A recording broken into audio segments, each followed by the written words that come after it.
History is full of stories about how great empires fall.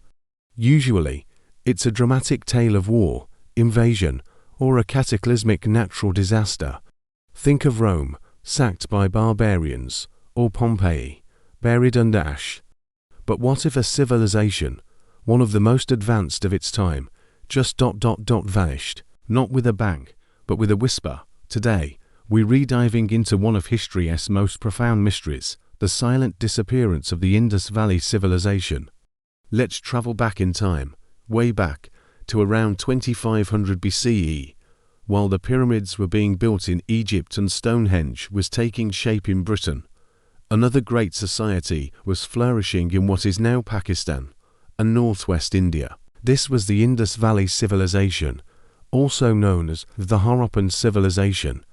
And when I say great, I mean it. This wasn't just a few scattered villages.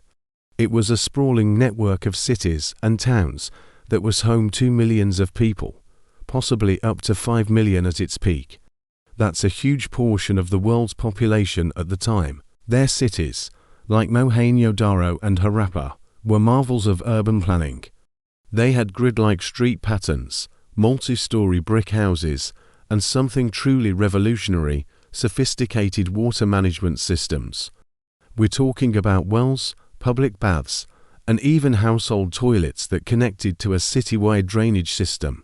This level of sanitation and civic organization was unheard of for most of the ancient world. They were also skilled artisans, creating beautiful pottery, intricate beadwork, and enigmatic seals with a script we still can't decipher.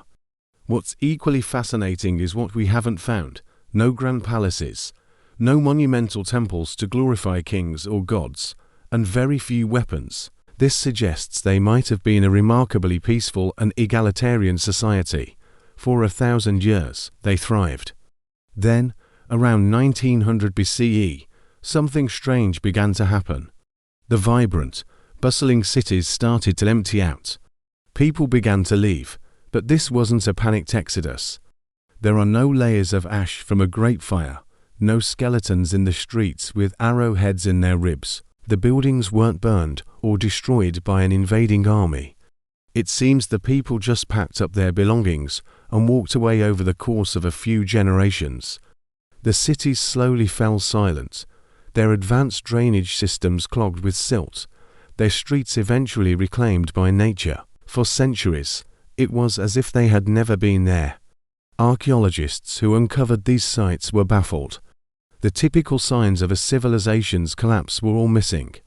It was a cold case, nearly 4,000 years old. So, if it wasn't war or a sudden catastrophe, what happened? Where did millions of people go? This is where the mystery deepens, because there isn't one simple answer. Instead, we have a collection of compelling theories, all of which probably played a part. One of the leading ideas is climate change. Scientists have found evidence that the monsoon patterns shifted around this time. The reliable summer rains that fed their rivers and watered their crops may have become weaker and less predictable. At the same time, some of the major rivers they depended on, like the Gagahakra, began to dry up as their glacial sources shifted.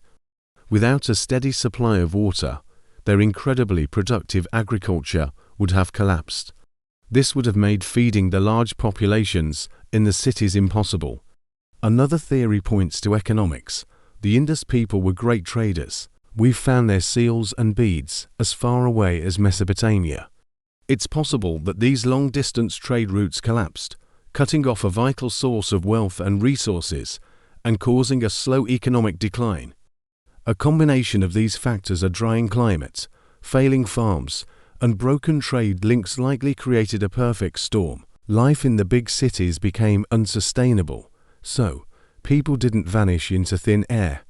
They likely migrated in smaller groups towards the east and south, to regions with more reliable rainfall, adapting to a more rural, decentralized way of life.